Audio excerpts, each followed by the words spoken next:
모두가 궁금해하는 데이터의 모든 것을 알려드립니다. 데이터에 미쳐있는 사람들과 함께하는 데이터 이야기, 데이터릭 지금 시작합니다. 와, 네, 저희 멤버 소개하면서 시작하도록 하겠습니다. 우리 김 팀장님, 네, 데이터 분석으로 밥 먹고 사는 김 팀장입니다. 반갑습니다.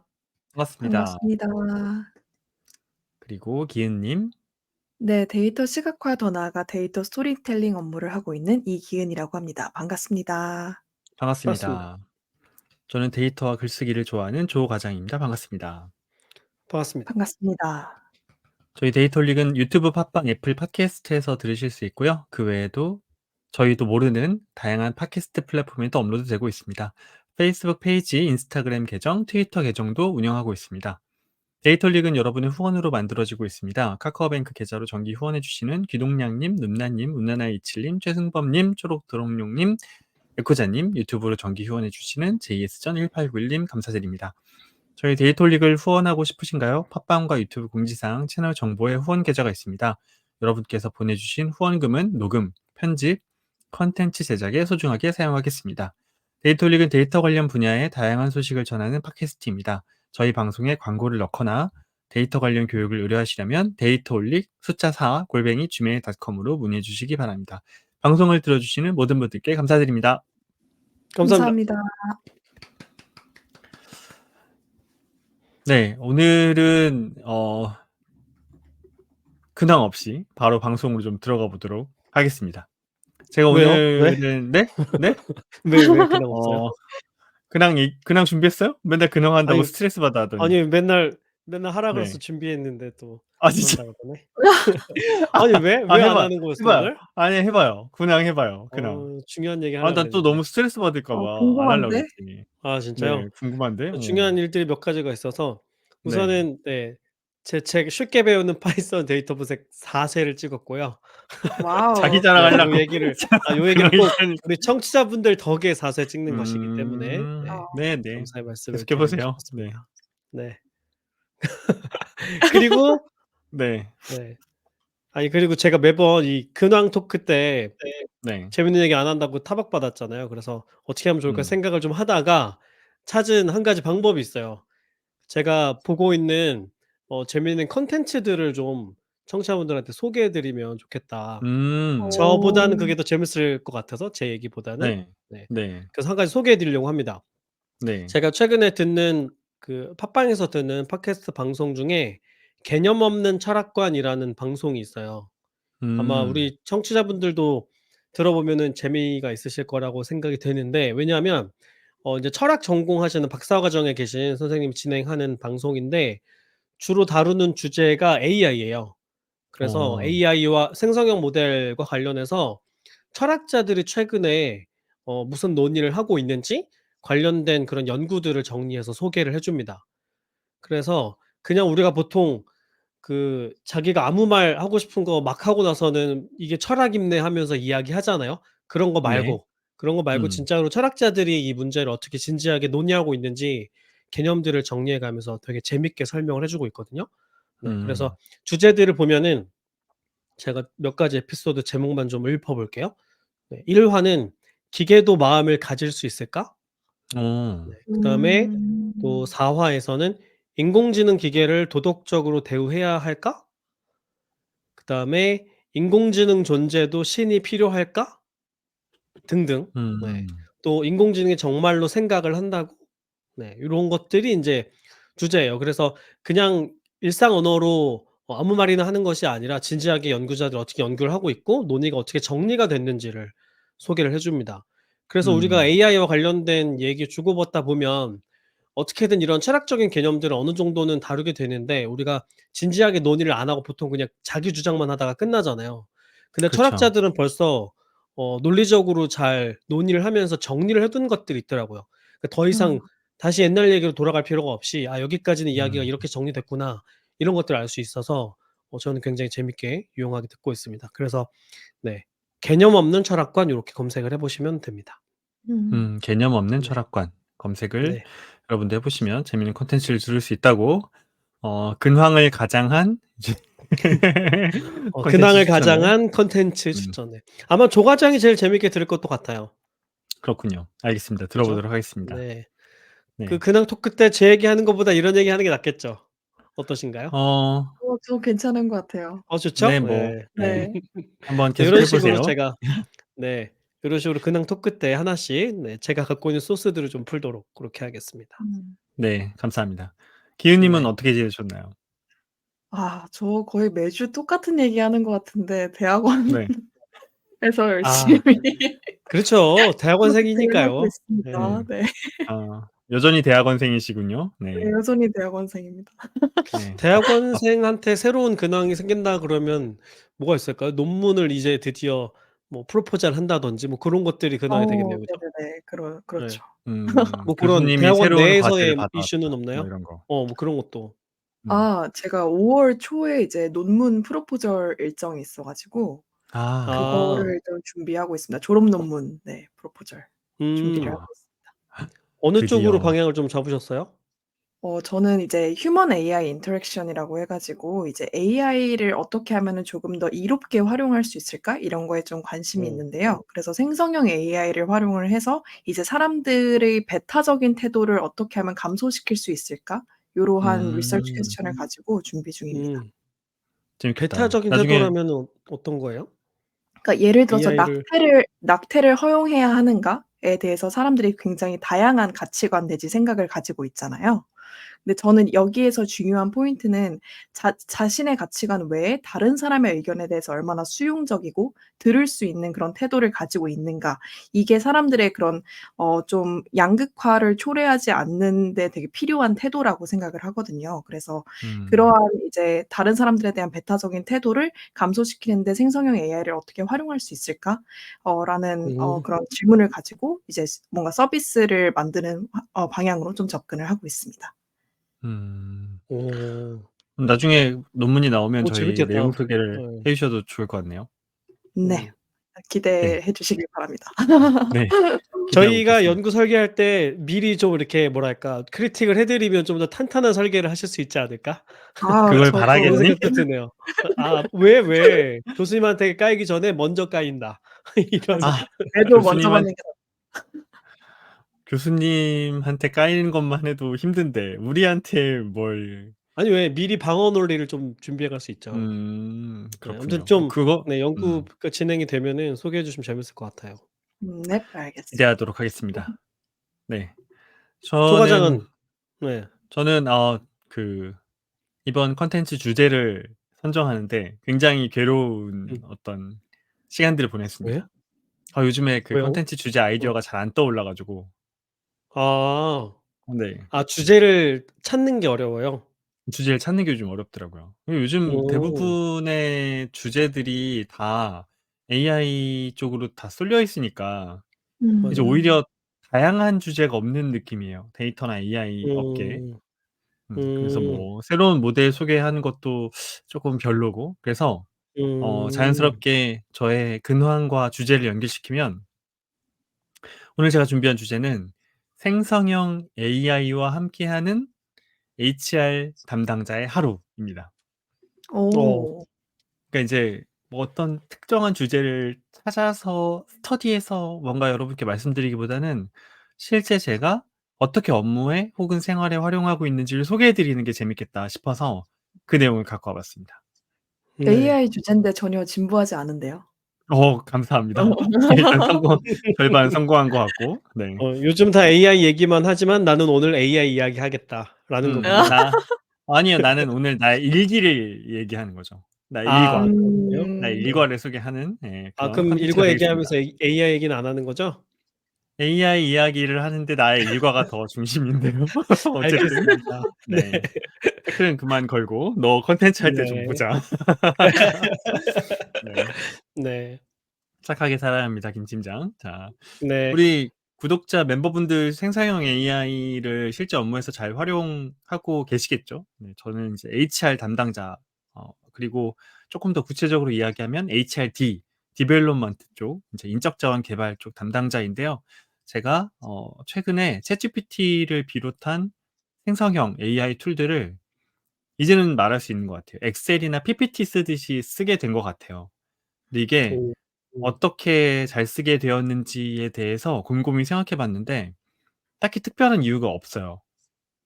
뭔가 '반드시 생성형 AI를 이때 써야 돼.' 이런 느낌으로 쓴다기보다는 우리가 보통 회사에서 표를 만들 때 엑셀을 쓰고 프레젠테이션 자료를 만들 때 PPT를 쓰잖아요. 특정 그쵸. 업무를 할 때마다 이렇게 자연스럽게 쓰는 툴들이 있는데 생성형 AI 툴들도 쓰다 보니까 자연스럽게 이렇게 손에 익게 되더라고요. '아 음. 내가 오늘은 챗GPT를 써 봐야겠어.' 이런 게 아니라 그냥 당연히 쓰게 되는 그런 과정 중에 제가 있는 것 같고 몇몇 업무는 이제는 진짜로 원활하게 잘 쓰고 있다.'라는 이야기를 여러분께 드리고 싶고 그래서 오늘은 HR 담당자인 제가 어떻게 생성형 AI, 챗GPT 포함해서 사용하는지 하루 일과를 중심으로 여러분께 소개를 하려고 합니다. 그래서 몇몇 음. 내용을 각색하긴 했지만 실제 저의 하루랑 비슷하게 구성을 해 봤고요. 오늘 콘텐츠를 통해서 구독자 여러분도 더 자연스럽게 생성형 AI를 사용할 수 있게 되면 좋겠습니다.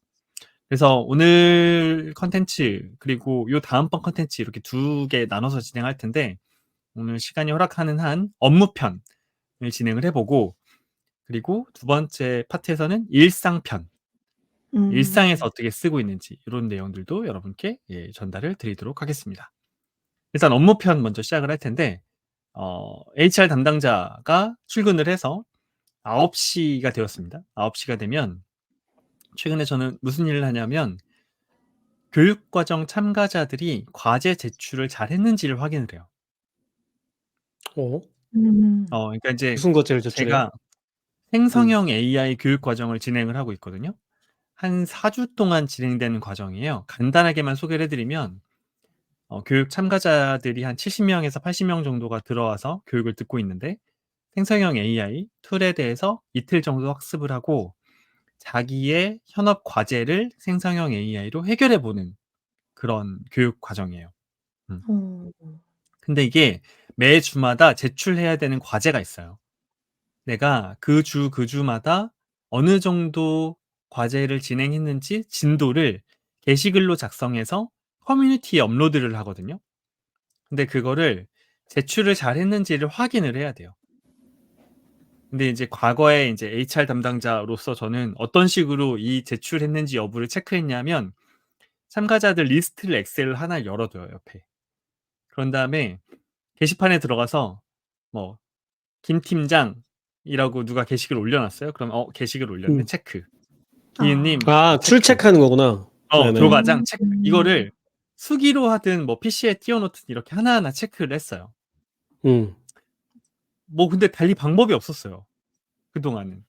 수기로 하는 것만이 음. 거의 유일한 방법이었고 물론 그 LMS라고 해서 러닝 매니지먼트 시스템이라는 특정 시스템에서 과제를 올리게 되면 거기서는 이제 실제로 과제를 제출했는지 여부를 자동화해서 체크를 할 수도 있긴 하거든요. 근데 매번 그런 시스템 안에서 저희가 교육 과정을 진행하는 게 아니기 때문에 이런 운영성 업무가 굉장히 HRD 담당자들한테 많아요. 근데 요즘에는 어떻게 음. 하고 있냐면 리스틀리라는 그 어 이거 생성형 AI 어떤 기술을 쓴 건지는 아닌지는 잘 정확히는 모르겠는데 뭐 유사한 툴 같아요. 약간 업무 효율성 툴로 소개를 먼저 시작하게 되는데 이 리스틀리라는 툴 LISTLY예요. 제가 인제 유튜브 여기 본문에다가 링크를 남겨 놓을게요. 이 툴을 쓰면 크롬에 이제 여기 확장 프로그램을 붙일 수가 있거든요. 확장 어. 음. 프로그램을 붙인 다음에 내가 특정 영역을 이렇게 드래그하면 그 드래그한 영역에 있는 글과 그 글을 작성한 사람들을 전부 다 검출해서 구글 스프레드시트로 넘겨줘요. 그러니까 크롤링을 해 음. 주는 거죠? 네네네. 근데 예전에는 어. 크롤링 코드를 다 스트레스는 짰잖아요. 좋겠네요. 네. 네. 지금은 어. 이렇게 그냥 긁기만 하면 돼요. 아하. 아. 그럼 내가 아무 음. 어. 그럼 드래그만 하면 돼요. 드래그해서 구글 시트로 보내기만 하면 게시글 뭐 사람 이름 그리고 게시글을 언제 작성했는지 거기 어 시간이 기록돼 있으면 그 레코드도 갖고 오거든요. 음. 그러면 내가 인제 하는 일은 교육과정 참가자 명단이 있잖아요. 그럼 그 명단이랑 참가자가 과제를 제출한 그 스프레드시트 요 두 개를 챗GPT한테 주고 "누가 과제를 제출했는지 안 했는지 나한테 리스트를 뽑아 줘." 이렇게 한마디만 하면 돼요. 그럼 아. 챗GPT가 그 게시글을 남긴 사람들을 쭉 찾아 가지고 이제 누가 안 냈는지를 저한테 리스트로만 주는 거죠. 우와. 오. 네. 그래서 되게 간단해졌어요. 근데 음. 이게 그 HR 담당자분들이나 아니면 이런 운영성 업무를 하는 분들은 좀 공감을 할 텐데 HRD 업무를 하면 교육 과정을 설계하고 운영하는 일을 하거든요. 이제 대학교에서 수업 듣는 것도 마찬가지죠. 이제 선생님한테 교수님한테 과제를 제출할 거 아니에요. 근데 이 과제를 제출하는 이 설계를 구체화할수록 운영하는 담당자 혹은 대학교의 조교나 뭐 이런 사람들 입장에서는 되게 부담이에요. 그래서 음. 교육 과정을 운영할 때 밤새는 일이 그렇게 많아요.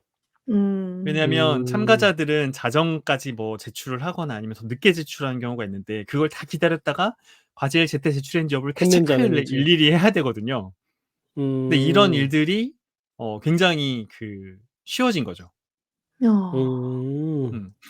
그리고 좀 간접적으로 쓰는 건 뭐냐면 지금 이 교육 과정을 하면서 AI 찐친되기라는 활동을 하거든요.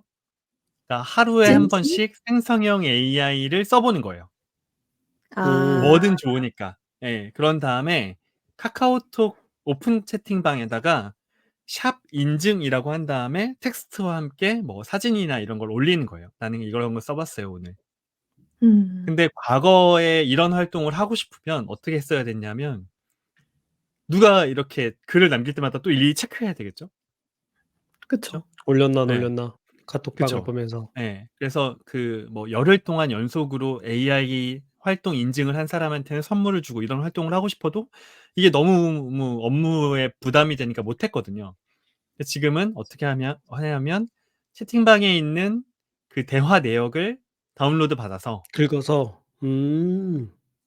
파이썬 코드를 짜도 되고 챗GPT한테 짜 달라고 해도 되고 그냥 챗GPT한테 주고 며칠부터 며칠까지 매일매일 샵 인증이라는 글을 남긴 사람을 찾아줘. 이 한마디만 던지면 자동으로 찾아주죠. 아. 네. 그러네요. 다 그러네. 대화를 텍스트니까. 다운받을 수 있구나. 그렇지. 네. 아. 네. 아. 채팅창을 이런 더 적극적으로 써도 되겠네요. 어차피 그쵸. 내가 검수할 거 아니니까. 내가 검사할 거 아니니까. 그래서 음. 과거에는 이런 활동을 하고 싶어도 이제 그렇죠. HRD 담당자들끼리 모여서 교육 과정을 설계할 때 "야 참가자들이 이런 활동을 더 하게 하면 어떨까? 야 그거 체크하는 데 더 시간 더 많이 쓸 수밖에 없어. 그러니까 그러네. 하지 말자." 음. 이렇게 해서 되게 심플하게 만드는 그런 사람들도 많이 있거든요. 근데 원래는 뭐 아르바이트생을 뽑거나 아니면 뭐 인제 다른 이제 업무를 도와주시는 분들이 이런 걸 대신해 줄 때도 많았고. 근데 지금은 음. 챗GPT가 워낙 잘해 주니까 카카오톡 오픈 채팅방을 써서 허허. 교육을 운영하기도 되게 좋아졌다. 음. 네. 요게 이제 그렇군요. 과거 같으면 전날 몇 시간씩 들여서 할 걸 이제는 아침 9시에 와서 '참가자들이 제출을 잘했나 볼까?' 해서 리스트링을 긁어 가지고 이제 챗GPT한테 주고 참가자 명단을 보고 "안 한 사람들 찾아줘." 그럼 이제 안 한 사람들 찾아주면 "김 팀장 과제 내세요." 이런 식으로 제가 인제 음. 한마디만 하면 되는 거죠. 음. 그러면 이야. 그 기존에 들여야 했던 시간이 굉장히 줄어들 텐데 그럼 시간이 엄청나게 남을 거 줄죠. 아니에요? 그동안 네. 담당자는 뭐 해요? 그 남는 시간에? 놀아야지. 아 논다. 네. 네. 아 저 농담이고. 일은 AI가 하고 사람은 네. 논다. 그게 궁극적으로 우리가 원하는 세상이죠. 그렇죠. 이제 주 노는군요. 4 네. 일째도 할 수 있는 거 아닙니까 이런 식으로 하다 보면. 이건 네. 농담이고 잘 놀고 보통 계시는군요. 네. 교육 담당자들이 이 일을 업무 시간 이후에 해요. 어? 과제를 체크하고 뭐 이런 활동들을. 아. 교육과정 끝나고 따로? 네네네. 그래서 되게 힘들거든요. 어. 근데 이제 이런 업무 자동화가 되면 업무 시간에만 일을 해도 되는 거죠. 음. 음. 제 시간에 퇴근할 수 있다. 그렇죠. 이런 거군요.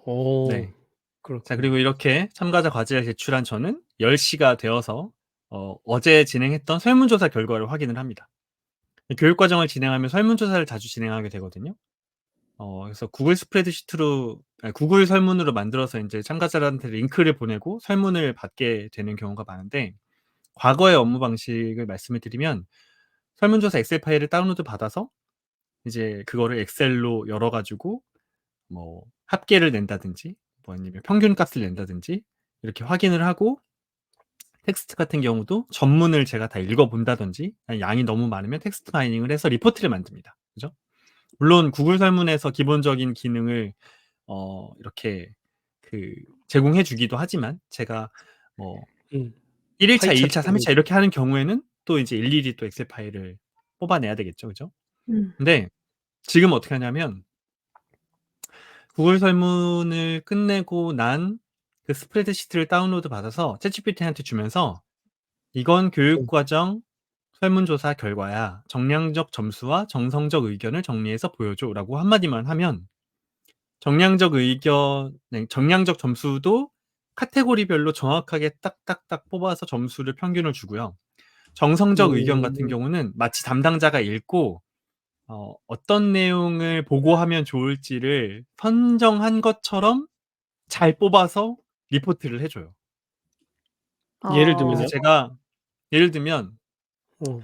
어 이제 한 70명 정도가 남긴 텍스트 결과들이 있었는데 보통 제가 읽어 보고 뽑은 텍스트. 괜찮은 메시지를 GPT가 뽑아 줘요. "생성형 음. AI 사례가 많아서 좋았어요. 실습 시간이 많아서 좋았어요." 이런 식으로 굉장히 대표할 만한 의견들을 잘 뽑아서 저한테 제시를 잘 해 줍니다. 연구 방법으로 따지면 일종의 내용 분석을 GPT로 진행을 한 거네요. 원래 네 인간이 진행을 맞아요. 해야 되는데. 네. 그리고 똑같은 의견이 많이 나온 것들은 알아서 이제 하나로 합쳐 가지고 이야기를 해 주고. 음. 그래서 음.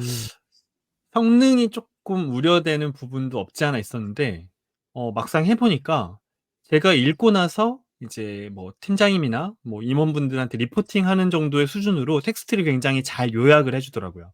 어. 음. 뭐 지금은 제가 한 70명, 80명 정도가 남긴 글을 요약해 달라고 했는데 어 정확하게 제가 검증은 해 보진 않았지만 어떤 게 중요한지를 챗GPT가 좀 아는 것 같아요. 음. 왜냐하면 아. 굉장히 짧고 쓸데없는 그런 그렇죠. 글도 있기 네. 마련이잖아요. 근데 그런 거는 제거를 하고 좀 중요한 글들을 많이 보여줘요. 아마 상부에 보고했을 때 좋아할 만한 것이 무엇인지를 알고 있을 수도 있죠. 그런 것 같아요. 그죠? 네. 네. 교육의 그런 목적 하에 '아 이런 음. 메시지는 교육 담당자들이 좀 신경 써서 읽겠구나.' 싶은 것들을 찾아낼 수도 있겠네요. 근데 한 가지 네. 궁금한 게 지금 말씀하신 건 인제 그 텍스트 응답을 가지고 요약해 달라고 하는 거는 워낙에 잘하는 거니까 잘할 수 있을 것 네. 같은데 아까 설문지에 응답을 하라고 했으면 아마도 뭐 범주 변수 값으로 구성되는 그런 보기가 있는 그런 문항들도 있을 거 아니에요. 그런 그렇죠. 것들도 분석을 해 주나요? 그런 것들도 자동으로 해 줘요. 그러니까 얘가 음. 그 범주형 데이터는 범주형 데이터로 처리를 알아서 잘 해 주는 것 같아요. 그러니까 데이터의 아.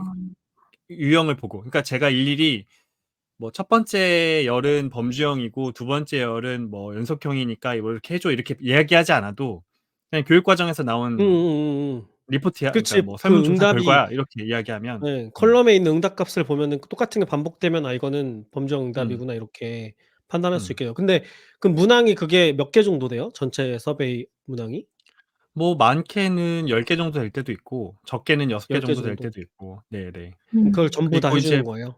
네. 그리고 편한 게 오. 똑같은 그 내용으로 1 일차, 2 일차, 3 일차, 4 일차 이렇게 진행을 하잖아요. 그러면 이제 1 일차부터 4 일차까지 다 주고 인제 평균값을 구해 줘. 아. 이런 식으로 하는 것도 제가 과거에는 오히려 틀릴 확률이 높았죠. 왜냐하면 엑셀을 다 만들어서 그걸 붙인 음. 다음에 평균값을 내서 이렇게 구하니까. 근데 오히려 챗GPT한테 주니까 훨씬 더 빠르고 정확하다. 뭐 물론 가끔 검증도 해 보긴 음. 합니다, 틀렸을 수도 음. 있으니까. 근데 틀린 경우는 한 번도 없었어요 지금까지. 그럼 음. 지금 걔가 분석하는 거는 그 코드 인터프리터를 써 가지고 분석을 하는 거예요? 그러니까 그쵸. 어드밴스 지금 데이터 4.0 으로 애널리시스를 하는 써서 거니까. 네. 아 아. 그럼 아. 자기가 인제 파이썬 코드를 파이썬. 만들어서 실행한 결과물을 정리해 주는 거군요. 그렇죠. 그러면 뭐 hallucination이 있거나 하진 않겠네요. 코드를 그렇죠. 실행한 거니까 그죠? 그리고 복잡한 데이터가 아니다 보니까 그렇게 할 수가 있습니다. 그럼 조 자 과장은 그렇게 요즘에 설명 코딩을 안 하겠구나. 안 하죠. 안 하는군요. 점점 더 그쵸? 생성형 AI를 네. 쓸수록 이제 알 코드도 잘 까먹고 뭐 그러는 것 같아요. 뭐 음. 좋은 건지 안 좋은 건지 모르겠지만 어쨌든 그렇습니다. 네. 자 그렇게 아 요거 인제 설문조사 네. 결과를 확인을 오늘 하고 꿀팁 대방출인데? 그러게요. 네. 이거 그다음에 관련된 일 하는 분들이 들으면 '당장 써 먹어야겠다.'고 그쵸. 생각하실 수 음. 있겠네요. 또 한 가지는 그 위에 상사분들이 들으면 위험하다. 아. "야 요즘 아. 이런 거 바로 된다는데 너도 해." 근데 이렇게 요즘은 되겠다. 네. 상사분들도 챗GPT를 쓰거나 생성형 AI를 쓰는 걸 되게 기꺼이 반겨해요. 음. 아 그렇지. 네. 네. 왜냐하면 인제 다른 기획이나 이런 데 시간을 더 쓸 수가 있으니까. 오히려 그리고 저는 음. 디지털 테크를 담당하는 이제 조직에 있기 때문에 그런 걸 오히려 권장하는 편이에요. "우리가 더 먼저 써 보자." 이렇게. 아. 아. 음. 자 그렇군요. 그리고 11 시가 돼서 이제 보고 준비를 하게 됩니다. 근데 제가 네. 또 참여하고 있는 프로젝트 중에 하나는 생성형 AI 애플리케이션을 만드는 프로젝트거든요. 음. 근데 이제 두 가지를 소개해 드리고 싶은데 하나는 음 위자드라고 하는 그 생성형 AI 도구가 있는데 요거는 편한 게 뭐냐면 이제 애플리케이션을 만들다 보니까 저희가 개발자분들이랑 커뮤니케이션을 되게 많이 해요.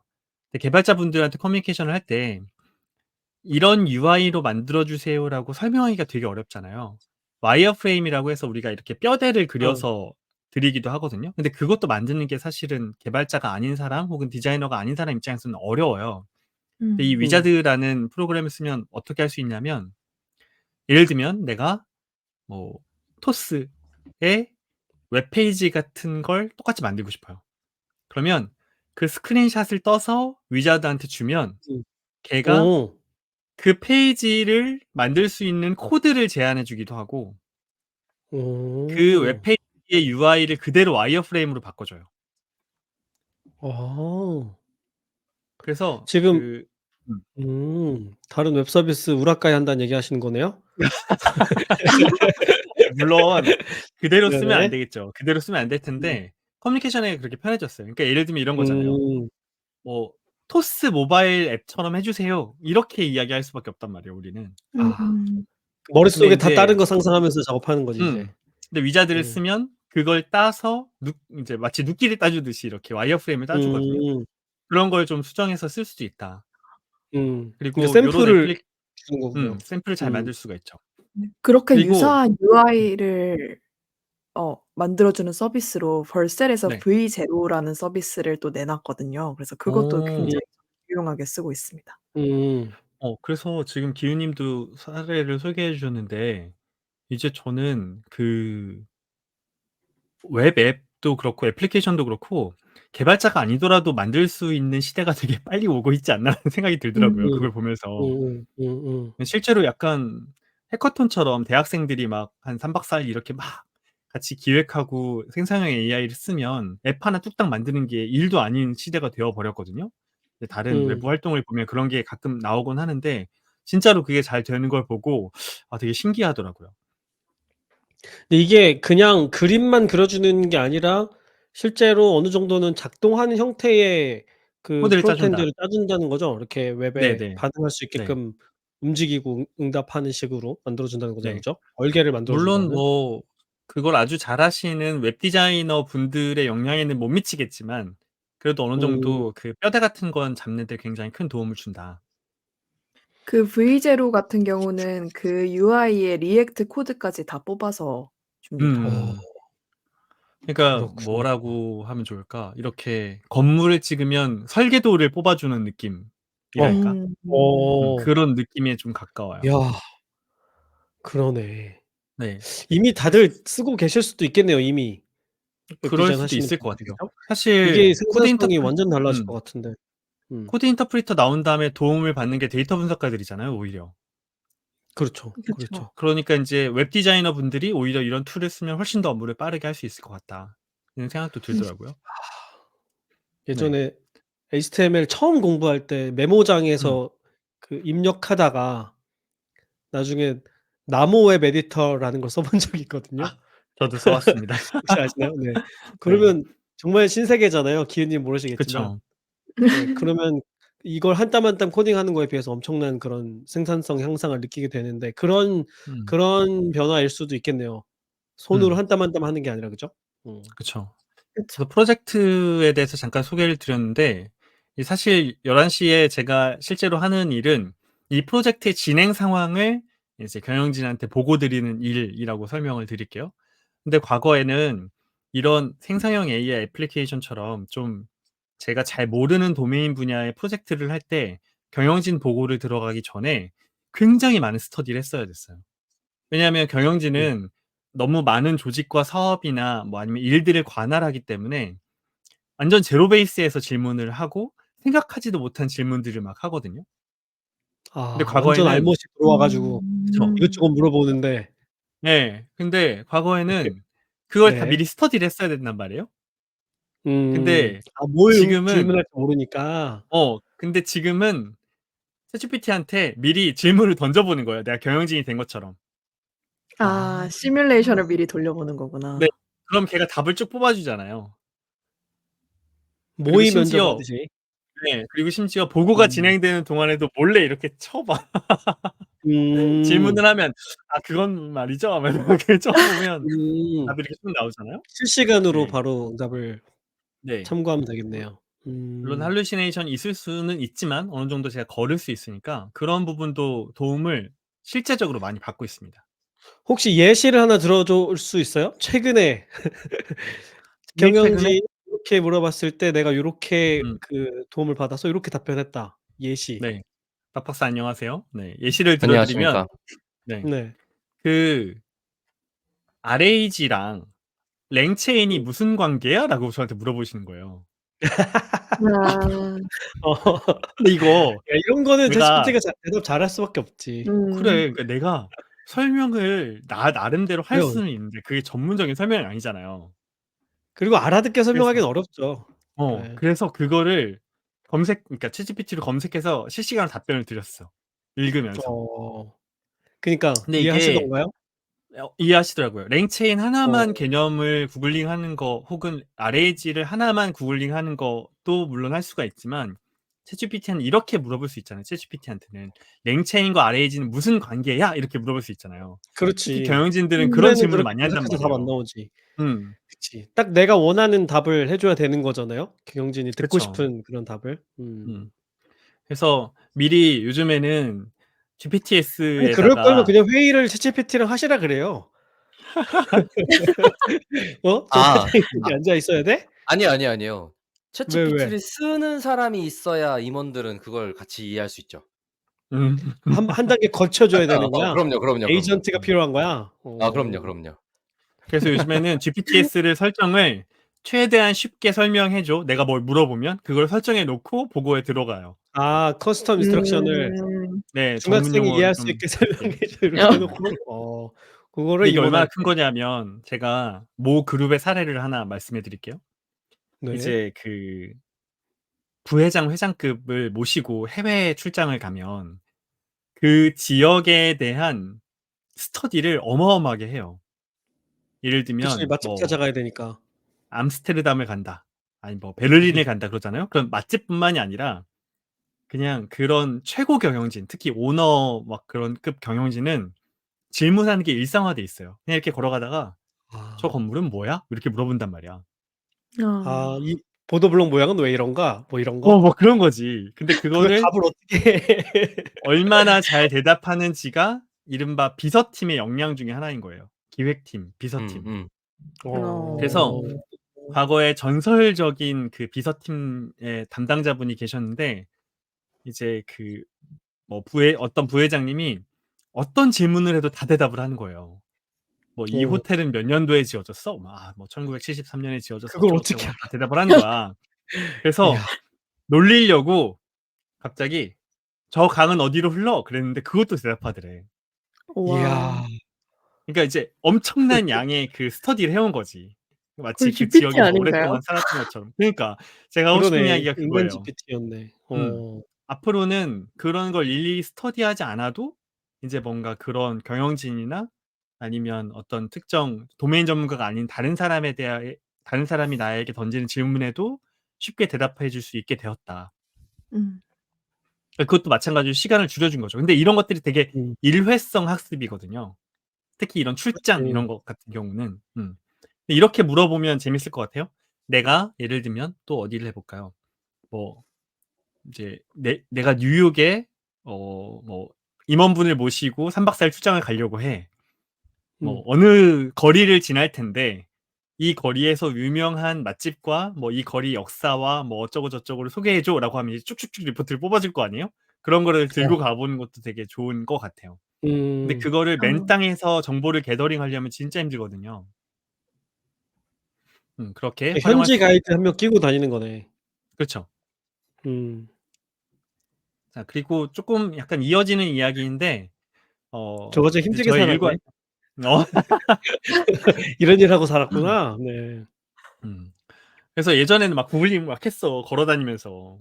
이 길로 가면 뭐가 나오나? 그래 어. 가지고 막 구글링하면서 음. 걸어왔단 말이야. 지금은 이제 음. 어 챗GPT한테 이제 음성으로 물어볼 수도 있겠죠. 어쨌든 음. 그런 음. 사례를 들어 드렸고, 자 이제 저의 일과에 대해서 이야기를 하면서 생성형 AI의 활용 방법에 대해서 설명해 주고 있어요, 박 박사. 점심 듣고 이후에 있습니다.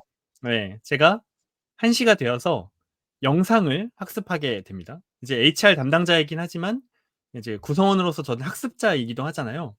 새로 나온 콘텐츠를 학습하면서 모르는 용어가 나올 때마다 챗GPT한테 질문을 하는 게 되게 일상화되었다라는 음. 것도 하나의 음. 포인트인 것 같아요. 과거에는 내가 강의를 듣잖아요. 근데 모르면 강사한테 질문을 했어요. 음. 근데 이게 그 질문을 해서 뭔가 중간에 개입하는 것도 사실 되게 불편한 일이고, 뭐 온라인 VOD 같은 경우에는 모든 개념을 다 강사가 일일이 설명해 주지 않잖아요. 그럴 때면 그쵸. 인제 구글링을 해서 하나씩 보게 되는데, 구글링을 하는 것보다 이제는 챗GPT한테 물어보는 게 되게 더 일상화된 것 같아요. 음. 특히 제가 이런 식으로 주거든요. "나는 지금 뭐 LLM 강의를 듣고 있어. 내가 이 강의를 들으면서 모르는 용어를 너에게 물어볼 테니까 네가 답변을 해 줘." 이런 식으로 인제 커스터마이징 된 질문을 하면 굉장히 편하게, 그리고 그 콘텐츠 도메인에 맞춰서 잘 설명을 해 주더라고요. 그렇게 음. 활용을 하고 있습니다. 그리고 쪼끔 더 이어지는 이야기인데, 제가 영상을 학습을 하다가 2 시가 되어서 영상 콘텐츠를 검수를 하게 되었습니다. 그러니까 HRD 담당자, 인적 자원 개발 담당자니까 여러 가지 콘텐츠를 만들고 이 콘텐츠를 검수하게 돼요.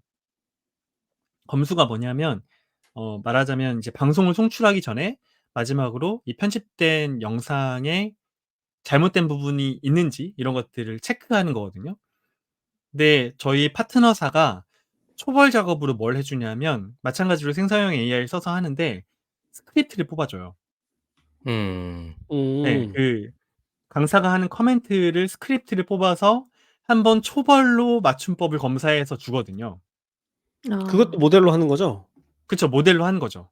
음. 근데 그 모델로 한 결과를 최종적으로 한 번 더 검수를 제가 할 때가 있거든요. 음. 음음. 음. 근데 예전에는 담당자가 이렇게 밑줄 쳐 가면서 읽었어요, 진짜로. 음. 틀린 부분이 있는지.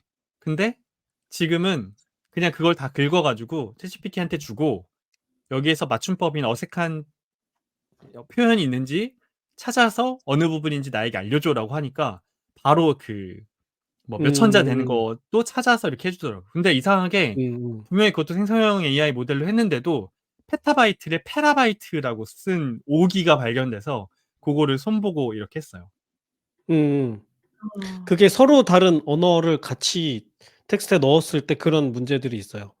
네. 그래서 그러니까 우리말이랑 한자가 섞여 있는 텍스트를 맞아요, 분석하게 맞아요. 시킨다든가 뭐 이런 것들. 음. 네. 예. 그래서 마지막 영상을 검수할 때 맞춤법 검사를 챗GPT한테 이제 시키니까 시간을 또 굉장히 많이 절약을 해 주더라고요. 어. 음. 음. 그래서 이런 식으로 또 쓰고 있고, 그리고 이거는 진짜 공감하시는 분 많을 것 같아요. 이제 또 1 시간이 흘러서 오후 4 시가 되었습니다. 원래는 이거 하루하루 걸리는 일들인데 엄청나게 빠르게 일을 처리하고 있죠. 물론 각색한 거긴 음. 하지만. 교육과정 안내 이미지를 제작을 해야 돼요. 그게 그러니까 뭐예요? 이제 교육과정을 음. 안내할 때, 참가자들한테 안내할 때, 프레젠테이션 할 때 이미지를 굉장히 자주 쓰게 되거든요. 음. 그래서 교육과정을 아. 대표하는 이미지로 과정 안내 자료에 쓰거나 영상 아 썸네일. 콘텐츠를 썸네일로 요약하는 걸 할 때도 있어요. 근데 과거에는 어떻게 했냐면 디자인을 담당하는 사람한테 요청을 해요. 음. 음음. 음. "이런 게 들어가게 해 주세요."라고 하면 이분이 일러스트레이터로 작업을 아. 하거나 이런 뭐 뉘앙스가 들어간 그림을 만들어 그쵸. 달라고 요청하는 거군요. 이야. 만들어서 저한테 보내주면 네. 인제 제가 수정 의견을 드리죠. 그럼 또 수정해서 저한테 주시죠. 이런 식으로 왔다 갔다 하면 이 작업하시는 분이 하루에 4-5 건 처리하기도 어렵거든요. 음. 근데 지금은 혹은 제가 인제 구글 이미지를 그냥 검색해서 몇 개를 그냥 따다 쓰거나 이렇게 했어요. 근데 음. 지금은 챗GPT를 쓰거나 아니면 뭐 유료 버전이 없다면 코파일럿 앱으로 그냥 간단하게 만들어서 사용할 수가 있어요. 그림을 만드는 거예요, 직접? 그쵸. 초보장이? 네. 근데 "이런 이런 이게 느낌으로 이렇게 만들어 줘." 이렇게? 근데 이게 왜 중요하냐면 이런 식으로 소모되는 이미지를 업무에서 제일 많이 사용하는 부서 중에 하나가 HR일 거예요. 그래요? 하다못해 사내 게시판에 게시글을 올리더라도 그냥 예쁜 이미지 뭐 하나 이렇게 넣고 싶거든요.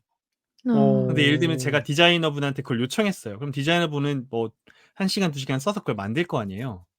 근데 그걸 만들고 게시글을 올리고 나면 사실 휘발되는 거예요. 내가 일회성 교육 작업이 되는 그쵸. 거니까. 내가 교육 과정을 시작할 때 김 팀장이랑 같이 뭐 교육 과정을 진행을 해요. 그러면 인제 김 팀장 제가 교육 과정 안내하는 거 많이 봤겠지만 이미지들을 막 써 가면서 전달을 음. 하잖아요. 그거 다 일회성이거든요. 내가 아. 좋은 이미지를 찾는데 걸리는 음. 시간은 몇십 분이고 혹은 디자이너한테 맡겨서 그분이 그걸 만드는 시간은 또 1 시간 2 시간인데 사용은 한 번만 하고 폐기가 돼요. 근데 음. 이거를 음. 챗GPT로 할 수 있다는 게 사실 되게 엄청난 리소스 절약이라고 저는 생각을 해요. 뭔가 음. 미드전이나 스테이블 디퓨전을 쓰시는 건 아닌 거죠? 그거는 아니에요. 네. 그냥 근데 음. 뭐 음. 이게 막 엄청 화려한 그림을 만드는 건 아니니까 그죠? 맞아, 그냥 맞아. 클립아트 그냥 내 수준인데 우리가 원하는 걸 찾는 게 쉽지 않은 거니까. 맞아요. 음. 그죠? 찾느니 네. 만든다네. 네. 음. 특히 뭐 '나는 이 그림 안에 뭐가 들어갔으면 좋겠다.' 그치. 이런 어. 것들은 제가 정확하게 디스크립션을 줄 수가 있으니까 굉장히 편하더라고요. 음. 그래서 제가 곰곰이 생각을 해 봤는데 오히려 전문적인 이미지를 사용하는 부서라면 여전히 사람의 손을 거쳐야 될 것 같아요. 예를 들면 PR 부서, 홍보 부서 아니면 뭐 인제 음. 제품 디자인 부서 이런 부서라면 챗GPT를 쓰는 게 뭐 물론 초벌 작업은 할 수 있겠지만 여전히 사람의 손을 거쳐야 될 텐데 이미지를 생성해서 사용하는 게 주 업무가 아닌 저 같은 간접 음. 부서 입장에서는 생성형 AI를 써서 뭐 미드전이든 챗GPT든 코파일럿이든 써서 이미지를 생성하는 게 굉장히 유용하다. 음. 이런 이야기를 드리고 싶습니다.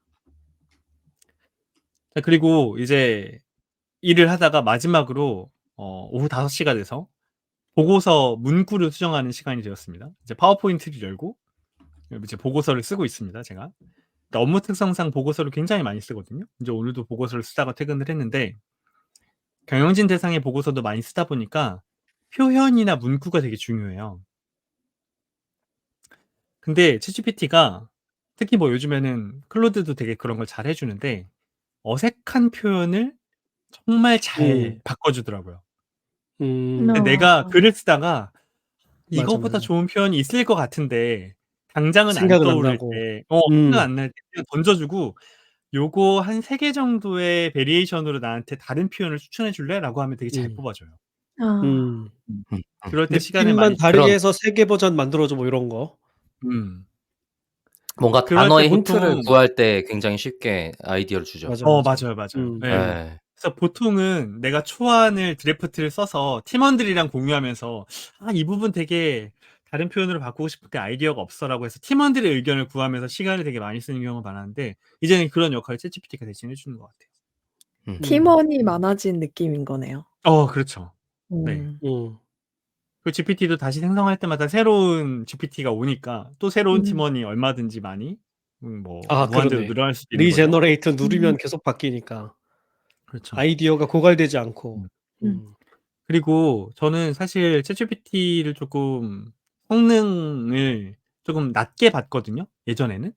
그러니까 고급 업무에 쓰긴 좀 어렵다고 생각을 했어요. 특히 기획성 업무에. 근데 제가 음. GPTs 만든 것 중에 그게 있어요. 나는 교육과정 담당자고 교육을 기획하고 설계를 하거나 혹은 이제 이런 내용을 보고하는 역할을 해. 그리고 올해의 중요한 화두는 생성형 AI 교육이야. 이런 이제 저의 어떤 맥락을 막 주어 놓은 GPTS가 있어요. 이제 걔랑 주로 대화를 하면서 아이디어를 쓰는데 보고를 할 때는 특성상 '무엇을 새로 해 보겠다.'라는 아이디어가 보고서의 핵심일 때가 많잖아요. 그러다 보면 완전 맨땅에 보고서를 써야 될 때가 되게 많아요. 정말 하얀색 표지 스케치북에다가 처음부터 글을 써야 될 때가 많은데 그때 챗GPT가 되게 쏠쏠하게 도움을 줘요. 예를 들면 제가 인제 그룹 내에서 생성형 AI 공모전을 진행하려고 하거든요. 근데 어떻게 공모전을 진행하면 좋은지 그리고 공모전을 제출받으면 어떻게 평가하면 좋은지 이런 아이디어들 전부 다 제가 새로 내야 되는 거잖아요. 레퍼런스를 찾아보거나. 그쵸. 근데 네. 생성형 AI 공모전이란 건 시장에서 아직 해본 사람이 별로 없어. 이런 경우에 문제가 되는 거죠. 그래서 제가 만들어 놓은 GPTS한테 그냥 질문을 던졌어요. "내가 생성형 AI 공모전 기획 보고서를 쓰는데 아이디어를 좀 줘."라고 했더니 쭉쭉쭉쭉 뽑아 주는데 굉장히 쓸 만한 거야. 그러니까 굉장히 오히려 쓸 전체 만하더라고. 그림을 그리는 일을 할 때 시작할 때 도움이 되는 음. 거군요. 디테일을 내가 모를 그리고 때. 그리고 제가 한 3 가지 정도 평가 요소를 뽑아 달라고 했더니 뭐 지속 가능성, 혁신성, 뭐 고객 가치 이런 식으로 막 뽑아 주더라고. 이제 1 차 드래프트 보고를 했는데 "세 번째 항목은 좀 딴 걸로 바꾸면 어때?"라는 피드백을 받았어요. 제가 그 피드백을 받고 고대로 챗GPT한테 이야기를 했어요. 다 좋은데 세 번째 항목을 좀 다른 걸로 "너 임마 바꿨으면 이거." 좋겠어. 이렇게. 어. "바꿔야지. 이게 뭐야." 이렇게. 그랬더니 바꿔 주더라고. 근데 바꿨는데 그러겠지. 마음에 들어. 바꾼 게 더 그래서 마음에 들었구나. 네. 옛날에는 이런 걸 할 때 '기획은 그래도 내가 해야지.'라는 생각이 있었거든요. 기획 보고서는 그렇죠. 내가 써야지. 근데 내가 아이디어가 막혔을 때 아이디어를 새로 주는 어떤 소스로서의 챗GPT는 굉장히 훌륭하다. 음. 근데 이게 저 같은 경우는 챗GPT가 만약에 그 일반적인 인간의 지식 생태계에서 학습을 했다고 했을 때 되게 작은 분야잖아요. 근데 만약에 마케팅을 담당하는 사람이야. 그러면 진짜 많은 정보를 얻을 거예요, 기획 정보를. 그죠? 특히 마케팅, 프로모션 이런 것 같은 경우는 거의 정형화되어 있는 전략이 있기 때문에 진짜 잘 쓸 수 있을 것 같아요. 사실 인적 자원 개발 분야라는 건 되게 협소한 분야 중에 하나인데도 이렇게 잘 써 주는 걸 보면. 그래서 보고서 문구도 잘 수정을 하고 칼퇴를 할 수 있었다라는 아름다운 이야기의 전결입니다. 해피엔딩이네요. 해피엔딩이죠. 네. 그래서 여러분한테 소개해 드린 걸 한 번만 다시 말씀을 드리면 9시에 참가자 과제 제출을 확인을 했죠. 과거에는 다 일일이 엑셀에서 체크를 하던 걸 드래그해서 구글 시트로 뽑아주는 도구를 써서 제가 인제 과제 제출 여부를 체크를 했고 오전 10시에는 설문조사 결과를 구글 설문을 돌린 엑셀 파일을 챗GPT한테 주고 "그냥 리포트해 줘. 정량적 점수랑 정성적 의견 정리해서 보여줘. 팀장님한테 보고할 거야." 이 한마디로 정리를 했고 그리고 생성형 AI 애플리케이션 만드는 프로젝트 보고 준비를 11시에 할 때 그 애플리케이션의 레퍼런스가 되는 어떤 웹사이트의 스크린샷을 주니까 그걸 바로 코드 또는 와이어프레임으로 잘 정리를 해 주는 그런 툴도 써 봤고요. 그리고 보고가 진행되는 동안에 질문에 바로바로 대답을 해줄 수 있게 되었습니다. 오후가 되었을 때 영상을 학습할 때 모르는 단어, 용어, 개념 같은 것들 챗GPT한테 물어볼 수 있었고 영상 콘텐츠를 검수할 때 스크립트의 맞춤법 검사 혹은 어색한 표현 같은 것도 GPT를 통해서 검수할 수 있게 되었고요. 그리고 교육과정 안내 이미지를 제작할 때도 말씀드렸던 것처럼 오히려 전문적인 이미지를 사용하는 부서가 아니다 보니까 이렇게 일회성으로 한 번 쓰는 이미지를 챗GPT로 만드는 건 굉장히 좋은 방법이다. 설명을 드렸습니다. 그리고 마지막으로 보고서 문구 아니면 기획서를 만들 때 어떤 드래프트 아이디어를 구하는데 챗GPT가 굉장히 좋은 제안을 해 주더라. 정말로 그냥 감으로 이야기하면 그 도메인에서 그래도 한 3-4 년은 일한 정도 수준으로 주는 것 같아요. 어느 정도 그러니까 주니어 한 느낌? 주니어 정도로. 그쵸. 너무너무 뛰어나다고 볼 수는 없어. 근데 그렇다고 정말 무슨 신입사원 수준도 아니야. 한 3-4년 정도의 업무 배경, 지식, 경험 정도로는 가지고 이야기를 해 주는 것 같다라는 이야기를 여러분께 드려 보았습니다. 자 이렇게 제가 인제 업무편 해서 생성형 AI와 함께하는 HR 담당자의 하루에 대해서 말씀을 여러분께 드렸는데요. 어 여러분 어떻게 들으셨는지 혹은 또 공유해 주실 만한 본인의 생성형 AI 사용 노하우가 있는지를 들어보고 싶습니다. 신 팀장 저는 뭐 이렇게 들으면서 궁금한 거 어떻게 질문하고 싶은 것들이 생각이 좀 네. 드는 것들이 있는데 네. 지금 이제 조 과장이 최대한 그런 생성형 도구들을 작업하는 데 활용하고 있잖아요. 아마 네. 또 본인이 교육을 설계하는 사람이니까 직접 의도적으로 써 보는 걸 수도 있겠다는 생각도 드는데 그죠? 그래야 그쵸. 교육 콘텐츠 만드니까 그죠? 근데 지금 말하기를 이렇게 활용하면서 작업 시간이 많이 줄어드는 거잖아요. 원래 뭐 네. 몇 시간 걸리던 게 뭐 몇 분 만에 끝나는 음. 거니까. 그러면 지금보다 조 과장이 이런 AI 관련 도구들을 쓰는데 더 능숙해지면 네. 지금보다도 작업 시간이 더 줄어들 수도 있을 것 같아요? 더 능숙해지면? 더 줄어들 수 있을 것 같아요. 예를 더 들면 줄어들 수 있을 것 같아요. 아까 이야기를 했을 때 참가자 과제 제출 안 한 사람들 리스트까지만 뽑았잖아요. 네네. 근데 자동으로 메시지를 보낼 수도 있겠죠. 음. 음. 음. 그런 그래서 것까지도 그 할 수 있다. 업무의 사이클 자체를 자동화시킬 수도 있겠죠. 어. 어. 그러면은 예를 들면 뭐 이틀에 걸쳐 해야 될 일을 하루에 한다든가 뭐 이렇게 되는 거죠. 이런 식으로 네. 줄어들어 가는 거잖아요. 그러면 만약에 그러다 보면은 교육 담당자 2 명이 하던 일을 1 명이 할 수도 있게 될 것 같아요?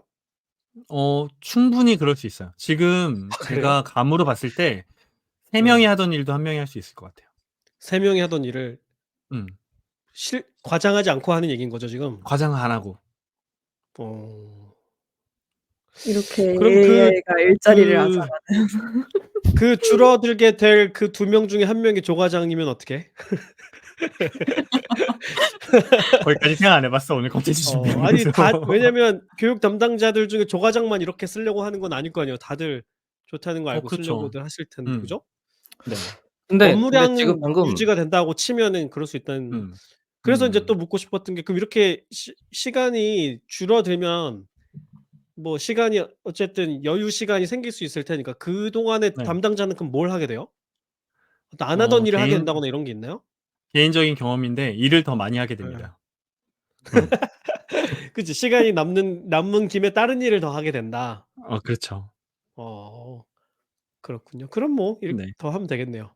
네. 그러니까 그러니까 이제 이거 지금 예. 기본적으로 지금 조 과장이 하고 계셨던 교육 개발업, 교육 관리 관련된 업 같은 경우는 수요 대비 공급이 굉장히 부족한 상태일 거라 지금 3 명이 줄어드는 게 아니고 교육 과정을 3 배로 늘리겠죠. 그러고 또 그치. 공급을 제대로 못하는 음. 상태일 텐데. 예. 교육 그러니깐 콘텐츠를 더 만들어 낸다. 그러니깐 예를 들면 기본적으로 맞춤형 지금 교육을 더 그쵸, 늘린다든지. 그쵸, 그쵸. 뭐 1,000 명한테 그럴 수 해야 되는 있겠네요. 교육 콘텐츠가 있는데 지금 뭐 전 그럴 교육 수 있겠다. 시스템이라고 치면 제 기억이 맞으면 몇만 명 정도 될 거 아니에요. 근데 몇만 명 정도 되는 임직원에게 맞춤형 교육 콘텐츠를 제공하는 업무는 불가능했을 거라고. 근데 지금 얘 때문에 쪼금 더 많은 사람들한테 가치를 제공하는 교육 콘텐츠로 진화할 수 있겠죠. 그러니깐 음. 지금 교육 수준이 굉장히 다른 여타 기업에 비해서 굉장히 높지만 그럼에도 불구하고 필요한 교육 수준에 도달하지 못하고 있는 상태일 텐데 이것 때문에 쪼금 더 그 방향으로 갈 수 있다라는 음. 상태가 될 것 같은데요.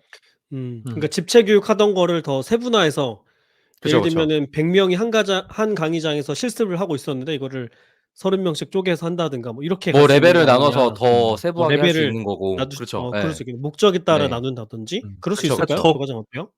더 고도화된다라고 보면 될 것 같아요. 그러니까 지금 제가 음. 이야기했던 생성형 AI를 통해서 자동화하거나 간편화할 수 있는 업무들이 제가 생각했을 때 HR 담당자가 하는 업무 중에 반복 단순 업무가 그렇게 되거든요. 음음. 그렇지. 그러니까 인제 본질은 아닌. 저의 시간을 음. 그러니까 이제 교육 서비스 콘텐츠가 상품이라고 본다면 상품을 더 잘 만드는 데 이제 시간을 쓸 수 있겠죠. 제 더 본질에 에너지를. 집중할 수 있는 시간을 음. 확보할 수 있게 음. 도와준다에 가깝겠죠. 당연히 음. 품질이 음. 올라갈 테고. 그죠, 그죠. 그러니까 그러니까 뭐 품질을 새로운 올리는 교육을 거는 설계한다든가. 맞아요, 그쵸, 맞아요. 그쵸. 그러니깐 음. 시간이 이것 때문에 여유가 생기면 그렇다고 제가 1 주일간 1 개 만들 걸 하루에 1 개씩 만들어 내진 않아요. 결국에는 1 주일에 1 그쵸. 개 품질을 올라가게 만드는 형태로 되더라고요.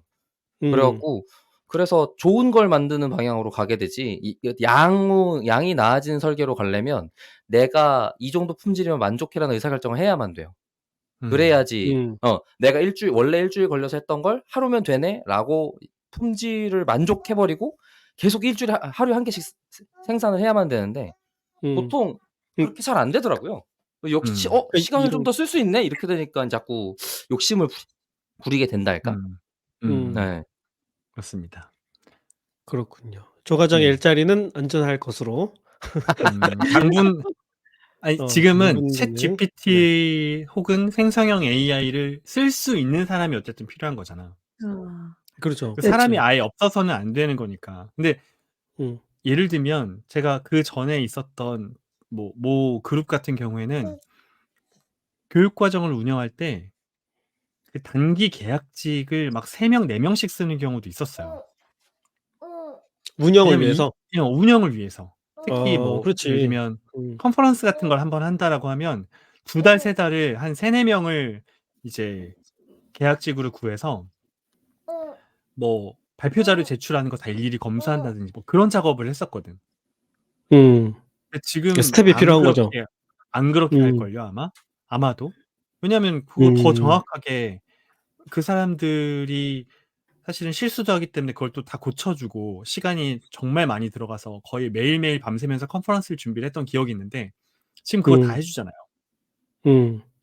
음. 옛날에는 그래서 그 무작위로 막 들어오는 이메일에 첨부 파일 다운로드 받아서 폴더마다 정렬하고 폴더에 이름 지정하고 이런 것들도 되게 일이었는데 지금 '이 일 어떻게 할까?'라고 하면 대부분 사람들이 챗GPT 먼저 떠올릴걸요?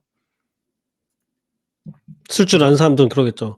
예. 음. 파일 다 주고 내가 지정해 주는 규칙에 따라서 폴더에 맞게 그걸 다 넣어 준 다음에 다시 나한테 압축 파일로 줘. 이런 식으로 이야기하면 걔가 다 분류해 줄 거 아니에요. 그러면 상대적으로 단순 업무를 하던 조과장이 이야기했던 그 계약직들은 네. 자리가 줄어들 수는 있겠네요, 당장에. 그건 확실합니다.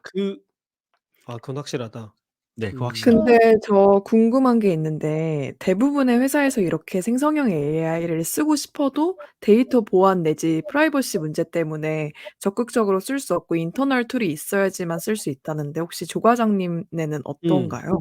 맞아. 그거 저희 물어보고 싶었어. 회사도 사용 제약이 저희 없는지. 저희 회사도 그런 데서 자유롭진 않지만 이제 기술적인 기밀이나 사업 기밀 같은 거를 다루는 조직은 아니다 보니까 상대적으로 쪼끔 음. 음. 활용도가 높고요. 그리고 저도 이 챗GPT를 쓸 때 참가자들의 개인 정보는 빼지 않아요. 그러니까 그러니까 이름 정도 이름이나 음. 아니면 제가 특정한 코드 같은 걸 이제 아이디로 지정을 해서 다루기 때문에 거기에서 뭔가 개인정보 유출이나 기밀 유출이 될 가능성이 좀 적기는 하죠. 아. 근데 그러니까 개인이 그런 식별될 수 제약이 있는 없어지면 정보는 훨씬 더 빼고 낫겠지. 활용한다. 그쵸, 그쵸. 음. 근데 그거 그래서 빼는 것도 인제 귀찮은 일이니까. 그죠? 네. 그것까지 그냥 풀어주면 더 좋을 텐데. 근데 보통은 HRD 담당자 혹은 HR 담당자라고 하면 교육을 진행할 때 그렇게 아주 크리티컬한 정보는 없는 편이긴 하거든요. 그래서 오늘 제가 말씀드리는 것들을 사용하기가 음. 굉장히 좋으실 거예요. 이미 사용하고 계신 분들도 많을 거고.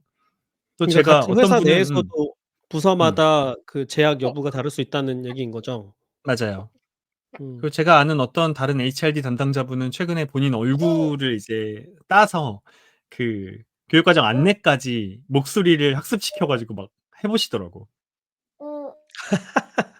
교육과정 안내를 그냥 자기가 대본을 주고 자기 목소리를 학습시킨 다음에 그냥 이제 그 아니 PPT 그러면 옆에다가 이렇게 띄워 가지고 하시더라고요. 사진과 목소리가 나오고 있고 그 담당자는 서 있어요? 아니요. 그냥 그 영상을 대체하는 거예요. 그러니까 그러니까 그거 지금 예를 나갈 들면 동안에 담당자는 뭐 하냐고. 그 VOD로 하니까. VOD. 음음. 온라인으로. 네네네. 근데 그럼 말이 되겠네. 요즘은 영상을 만들어내는 수준이 장난 아니니까 약간은 어색하긴 하지만 사람들이 그걸 알고 보는 거지 인제. 구별하기 어렵지. '오 이런 것까지 되네?' 이렇게 하면서 그렇게 쓰고 그러니까 있습니다. 일부러 시연하실 겸 하는 거군요. 그죠? 그쵸. 음. 네 저희가 인제 다음에 그렇군요. 일상편도 기다리고 있기 때문에 우리 네. 멤버들의 간단한 소감을 듣고 또 다음 편에서는 여러분이 어떻게 쓰고 있는지도 좀 이야기를 들어보려고 해요. 오늘 방송 어떻게 들으셨습니까? 박 저는 박사 제가 네네. 기회님 먼저 말씀해 주시죠. 네. 저는 제가 되게 생성형 AI를 잘 쓰고 있다고 자부하고 살아왔는데 또 오늘 조 과장님 이야기를 들으니까 '아 이렇게도 사용을 할 수 있겠구나.' 하는 인사이트를 또 얻을 수 있어서 개인적으로 되게 음. 좋았습니다. 네. 감사합니다. 네, 이게 필요한 사람이 잘 쓸 수밖에 없잖아요.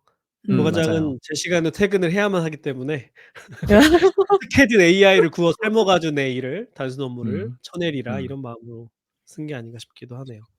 네. 네. 맞습니다. 저도 네 그죠. 네. 왜냐면 듣기만 해도 되게 별로 안 하고 싶은 일이잖아요. 누구든 이런 단순 반복하는 작업 안 하고 싶은데 어떻게 하면 해결할 수 있을까 고민 많이 할 텐데 조 과장이 그런 구멍들을 되게 잘 메웠다는 생각이 들었고 요 우리 지금 요거 한 거 잘라 가지고 네. 시간대별로 조 과장이 얘기해 네. 줬잖아요. 고 네. 하나씩 잘라서 옆에다가 데모 영상을 붙이면 되게 좋은 콘텐츠가 될 것 같아요. 아 그렇게까지 하기에는 제가 그래서 에너지가 없습니다. 그래서 우리 유료 모델 한번 해 보자. 아 유료 모델로? 유료 아. AI 일 잘할 뭐 이런 식으로 해서 조 과장의 원래 예전에 그 HR 쪽으로도 그렇게 하려고 그랬었잖아. 맞아요. 프로이직너 그 콘텐츠처럼. 네. 제가 나중에 네. 좀 더 팁이 에너지가 너무 많아서 생기면 아깝다는 그렇게 생각이 해 보는 들었어요. 것도 재밌을 것 같네요. 네. 고맙습니다. 알겠습니다. 네. 박 박사 좀 늦게 왔지만 대충 콘텐츠는 들었을 테니까 소감을 한번 이야기해 주신다면. 네. 저랑 그 카테고리가 달라서 그런가 확실히 네. 조금 사용하는 분야 그다음에 느낌이 좀 다르구나라고 느꼈던 것 같아요. 예를 들어서 저 같은 경우는 쪼끔 더 고급 사용자로서 조언을 받는 입장으로 질문을 하는 편이거든요. 그래야 약간 뭐라 그러면 좋을까? 일반적인 대답보다는 저는 쪼금 특이하거나 약간 이 문제를 해결해야 되는 방향 쪽의 질문을 많이 하다 보니까 "이런 문제가 있는데 이건 어떻게 해결해?" 같은 얘기를 할 때 보통 일반적인 대답이 나오면 제가 다 아는 거거나 이런 식이더라고요. 그래서 그런 이제 주니어나 실무급 같은 느낌의 질답보다는 저는 쪼금 더 제 문제를 해결하기에 도움되는 뭐 특이한 지점 아니면 제가 아이디어를 떠올릴 수 있는 힌트들 이런 걸 얻으려고 쓰는 편인데 그러다 보니깐 내용 그 자체를 쓰기보단 말 그대로 진짜 힌트를 얻기 위한 질문들을 하는 편인 것 같아요. 그래서 좀 '확실히 감각이 좀 다르구나.'라고 많이 좀 느꼈던 것 같고 그런 부분에 있어서는 비슷한 부분은 확실히 그런 어떤 단어들을 질문하는 데 있어서는 확실히 많이 쓰는 것 같고 특히 이제 그 질문도 최근에 제가 이번에 썼던 것 중에 하나인데 아까 내용이 좀 비슷해요. 원하고자 하는 질문이 어느 컨텍스트에 엮여 있으면 그 엮여 있는 걸 먼저 질문한 다음에 질문하면 좀 대답을 잘해 주더라고요. 그래서 이제 컨텍스트 그 자체를 제공한다기보단 처음부터 질문으로 좀 유도하는 느낌으로 그래서 이거 사실 사람들이랑 대화할 때 주제를 잘 선정하고 대화하는 법이랑도 좀 비슷한데?' 같은 생각을 했던 것 같습니다. 그래 갖고 좋네요. 고런 것들이 이제 조 과장님의 약간 조 과장님 나름대로의 노하우랑 지금 제가 겪었던 거랑 좀 비교해서 들을 수 있게 돼서 너무 좋은 시간이었던 것 같습니다. 감사합니다. 여러분 재밌게 들으셨으면 좋겠고 다음 파트에서는 일상편에서 제가 이제 글쓰기랑 데이터를 좋아하지 않습니까? 특히 인제 뭐 글 쓰는 일, 뭐 데이터 올릴 콘텐츠 준비 이런 내용들에 대해서 여러분께 소개해 드리는 시간을 갖도록 하겠습니다. 그러면 오늘 방송은 이것으로 마치도록 할까요? 좋습니다. 네. 네. 저희 데이터 올릭은 더 재미있는 콘텐츠를 가지고 다음 방송으로 다시 인사드리겠습니다. 감사합니다. 감사합니다. 감사합니다.